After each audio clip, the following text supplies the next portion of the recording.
ایک دفعہ حضرت موسیٰ علیہ نبینا علیہ السلام اللہ تعالیٰ سے ملاقات کرنے کے لیے ایک جنگل کے راستے سے کوہ طور پر جا رہے تھے۔ راستے میں انہوں نے دیکھا کہ ایک ہرن راستے کے بیچ کھڑا ہے۔ اللہ کے نبی نے سوچا شاید ہرن نے مجھے نہیں دیکھا اس لیے وہ راستے میں کھڑا ہے، تو انہوں نے اس ہرن کو ہٹا کر آگے بڑھنے کی کوشش کی۔ حضرت موسیٰ علیہ السلام کی کوشش کے باوجود ہرن نے راستہ نہیں چھوڑا۔ اس پر آپ علیہ السلام پریشان ہوئے تو اللہ تعالیٰ نے ہرن کو قوت گویائی عطا کر دی، ہرن کو بولنے کی قدرت دے دی۔ ہرن نے حضرت موسیٰ علیہ السلام کو پکارا اور کہا، اے اللہ کے نبی، آپ مجھے کیوں ہٹا رہے ہیں؟ میں نے کیا غلطی کی؟ میں تو آپ کے پاس ایک شکایت لے کر آیا ہوں۔ اللہ کے نبی نے پوچھا، بولو ہرن، تمہاری شکایت کیا ہے؟ ہرن بولا، اے اللہ کے نبی، کافی عرصے سے بارش نہیں ہوئی، جنگل کے درخت سوکھ گئے ہیں، پتے جھڑ رہے ہیں، نئے گھاس اگ نہیں رہے، جنگل کے جانور بھوک سے مرنے کے قریب ہیں، ماؤں کے سینوں سے دودھ ختم ہو گیا ہے، بچوں کے لیے کچھ نہیں ہے، آپ کوہ طور پر جا رہے ہیں اللہ تعالیٰ سے گفتگو کرنے کے لیے۔ آپ ان سے پوچھ لینا کہ وہ اپنی رحمت کی بارش کب برسائیں گے۔ حضرت موسیٰ علیہ السلام نے وعدہ کیا کہ وہ ہرنی کی عرض اللہ تعالیٰ کے سامنے پیش کریں گے اور آگے بڑھ گئے۔ طور پہاڑ پر پہنچ کر انہوں نے اللہ تعالیٰ سے طویل گفتگو کی۔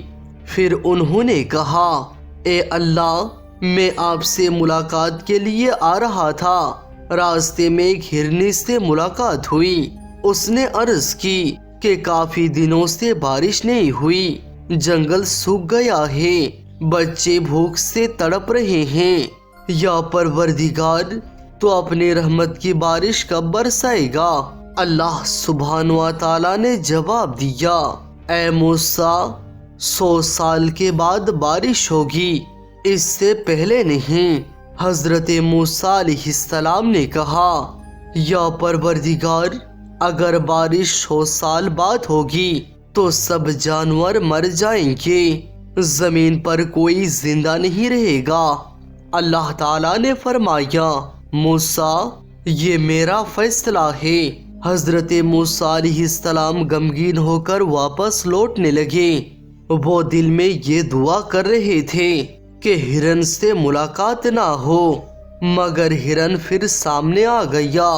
حضرت موسیٰ علیہ السلام کچھ کہہ نہیں رہے تھے۔ ہرن نے کہا، اے اللہ کے نبی، کیا ہوا؟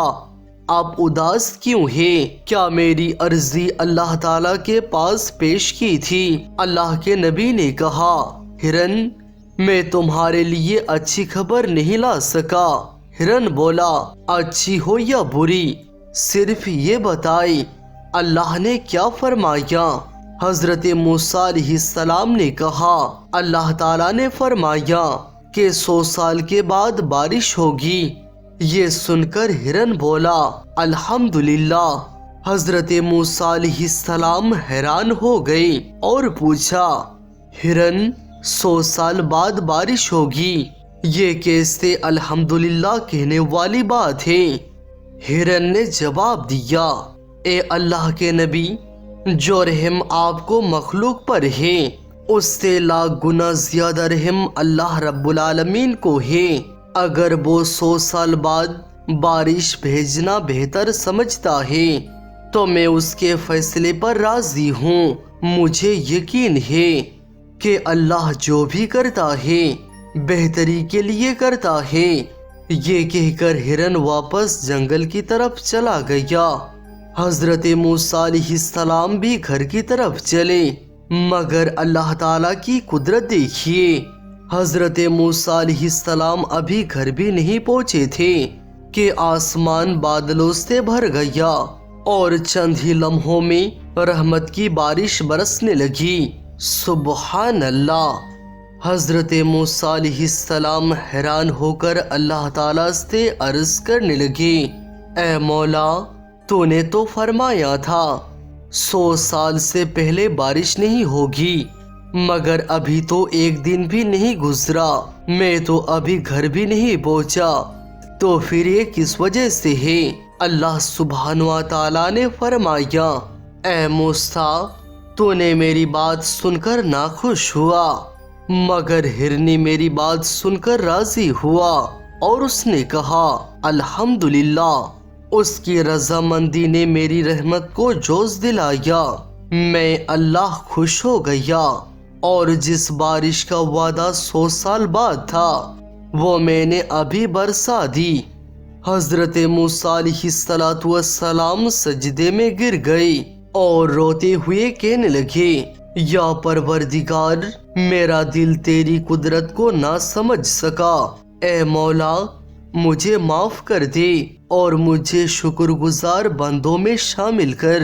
صحیح بخاری میں ہے، بنی اسرائیل میں ایک شخص تھا جس نے 99 قتل کیا تھا، بعد میں اللہ تعالیٰ کا خوف اس کے دل میں پیدا ہوا، وہ توبہ کرنا چاہتا تھا، اس نے دیکھا کہ ایک عبادت گاہ کے باہر کچھ لوگ کھڑے ہیں، اس نے کہا، اے بھائیو، آپ لوگ اللہ کے نیک بندے ہیں، عبادت کرتے ہیں، مگر میں اللہ کا بہت ہی گناہگار بندہ ہوں، میں نے اللہ کے 99 نیک بندوں کو قتل کیا ہے، بتائیے کیا اگر میں توبہ کروں تو اللہ میری توبہ قبول کرے گا؟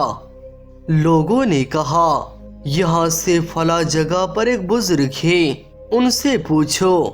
وہ شخص بزرگ کے پتہ لے کر ان کے پاس گیا اور کہا، اے بزرگ، میں نے 99 لوگوں کو قتل کیا ہے، اب اللہ کا خوف میرے دل میں ہے، کیا اگر میں ابھی توبہ کروں تو اللہ میری توبہ قبول کرے گا؟ بزرگ نے کہا، اے گناہگار، اے ظالم، تو کیسے اللہ کے 99 نیک بندوں کو مار سکا؟ تیری توبہ اللہ کبھی قبول نہیں کرے گا۔ یہ سن کر وہ شخص غصے میں آیا اور اس بزرگ کو بھی مار دیا، اب اس کے قتل کی تعداد 100 ہو گئی۔ پھر اس نے کچھ اور لوگوں سے پوچھا، میں نے 99 لوگوں کو قتل کر چکا تھا، توبہ کرنا چاہتا تھا، مگر بزرگ نے منع کیا تو میں نے اسے بھی مار دیا، کیا اب بھی میری توبہ قبول ہو سکتی ہے؟ ان لوگوں نے کہا، تم فلاں علاقے میں چلے جاؤ، وہاں ایک بزرگ ہے جو تمہارے سوال کا صحیح جواب دے سکتے ہیں۔ وہ شخص وہاں چل دیا، مگر اللہ تعالیٰ کی قدرت دیکھیے، راستے میں ہی اس کا انتقال ہو گیا۔ اس کی روح لینے کے لیے جنت کے فرشتے اور جہنم کے فرشتے دونوں آ گئے۔ جنت کے فرشتے کہنے لگے، اے توبہ کرنے جا رہا تھا، اس لیے ہم اس کی روح لے کر جنت لے جائیں گے۔ جہنم کے فرشتے کہنے لگے، ابھی اس نے توبہ نہیں کی، اس لیے اس کی روح ہم لے جائیں گے۔ اللہ سبحانہ و تعالیٰ نے فرمایا، اے فرشتوں، جھگڑا مت کرو، دیکھو جس جگہ توبہ کرنے جا رہا تھا وہ زیادہ قریب ہے یا جس جگہ سے چلا تھا وہ؟ اگر توبہ کی جگہ زیادہ قریب ہو تو جنت کے فرشتے اس کی روح لے جائیں، ورنہ جہنم کے ناپا گیا تو معلوم ہوا کہ توبہ کی جگہ ایک حد زیادہ قریب تھی۔ اللہ تعالیٰ نے فرمایا، اس شخص نے توبہ کی نیت سے ایک ہاتھ بڑھ کر میری رحمت کی طرف قدم اٹھایا، میں اللہ اسے بخش دیتا ہوں، اور جنت کے فرشتے اس کی روح لے کر جنت چلے گئے۔ سبحان اللہ۔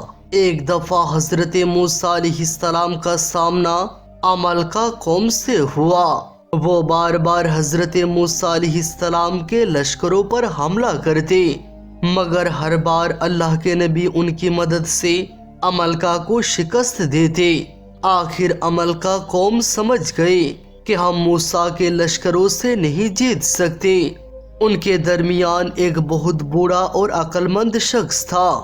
سب اس کے پاس گئے اور پوچھا، حضور، ہم موسیٰ کے لشکر پر جتنے بھی حملے کرتے ہیں ہر بار ہمیں ہار ملتی ہے، کیا کریں؟ بوڑھا بولا، جب تک موسیٰ کے لشکر کے پاس ایمان کی طاقت ہے تم کچھ نہیں کر سکتے، پہلے ان کا ایمان کمزور کرو۔ انہوں نے پوچھا، ایمان کمزور کیسے کیا جائے؟ بوڑھا بولا، اپنی خوبصورت اور بدچلن عورتوں کو موسیٰ کے لشکر میں چھوڑ دو، وہ انہیں بے حیائی اور زنا کی طرف لے جائیں گے۔ جب یہ زنا میں مبتلا ہو جائے انہیں شراب پلانے کا شوق دلاؤ، جب وہ شراب اور زنا میں لگ جائے تو ان کا ایمان ختم ہو جائے گا اور تب تم ان پر فتح پا جاؤ گے۔ اس کے بعد عمالقہ قوم کے لوگوں نے گہری رات کو حضرت موسیٰ علیہ السلام کے لشکر کے درمیان عورتوں کو چھوڑ دیا۔ عورتوں نے حضرت موسیٰ علیہ السلام کے سپاہیوں کو بہکانے لگی تاکہ وہ ان کے ساتھ زنا میں مبتلا ہو جائے۔ اللہ کے نبی حضرت موسیٰ علیہ السلام کے کچھ سپاہی ان عورتوں کے بہکاوے میں آ گئے اور ان کے ساتھ زنا کر بیٹھے۔ پھر ان عورتوں نے موسیٰ علیہ السلام کے سپاہیوں میں شراب نوشی کی عادت بھی ڈالنے لگی۔ کچھ دنوں میں کافی سپاہی اس جال میں پھنس گئے۔ اس کے بعد عمالقہ کے قوم نے حضرت موسیٰ علیہ السلام کے ساتھ جنگ کا سامنا کیا۔ حضرت موسیٰ علیہ السلام اس جنگ میں ہار گئے اور عمالقہ قوم فتح یاب ہو گئی۔ تب حضرت موسیٰ علیہ السلام نے اللہ تعالیٰ کے حضور دونوں ہاتھ اٹھا کر فرمایا، یا پروردگار، ہم عمالقہ قوم کے ہاتھوں کیوں شکست کھا گئے؟ آپ کی رحمت ہم پر کیوں نازل نہیں ہوئی؟ آپ نے ہمیں ذلت اور رسوائی کیوں دی؟ تب اللہ تعالیٰ نے حضرت موسیٰ علیہ السلام پر وحی نازل فرمائی اور ارشاد فرمایا، اے موسیٰ، میری رحمت تم پر کیسے نازل ہو جب تمہارے درمیان شرابی اور زانی لوگ موجود ہیں؟ پہلے ان لوگوں کو اپنے لشکر سے نکالو، اس کے بعد میری رحمت تم پر نازل ہوگی اور دوبارہ میں تمہیں فتح عطا کروں گا۔ حضرت موسیٰ علیہ السلام کو جب اللہ کا یہ پیغام ملا تو انہوں نے اپنے لشکر میں تلاش کرنا شروع کیا کہ کون کون لوگ گناہ میں مبتلا ہوئے۔ پھر انہوں نے سب کو سزا کے طور پر قتل کر دیا۔ ضروری بات یہ ہے کہ حضرت موسیٰ علیہ السلام کے دور میں توبہ کا طریقہ یہ تھا کہ اگر کوئی شخص کبیرہ گناہ میں مبتلا ہوتا تو اس کے لیے توبہ کا طریقہ اس کا قتل کر دینا تھا۔ اس کے بعد حضرت موسیٰ علیہ السلام کے سپاہیوں نے عمالقہ قوم کے ساتھ دوبارہ جنگ کی، مگر اس دفعہ اللہ کے نبی حضرت موسیٰ علیہ السلام فتح یاب ہوئے اور عمالقہ قوم شکست کھا گئی۔ دوستو، اس قصے سے ہمیں یہ سبق ملتا ہے کہ ایک بدکار عورت کسی قوم کے لیے کتنی تباہ کن ثابت ہو سکتی ہے۔ اسی لیے ہمیں بدکار عورت کے فتنوں سے ہمیشہ ہوشیار رہنا چاہیے۔ دوستو، آج کے لیے بس اتنا ہی۔ اللہ تعالی ہمیں بھی ہر گناہ سے محفوظ رکھے، آمین ثم آمین۔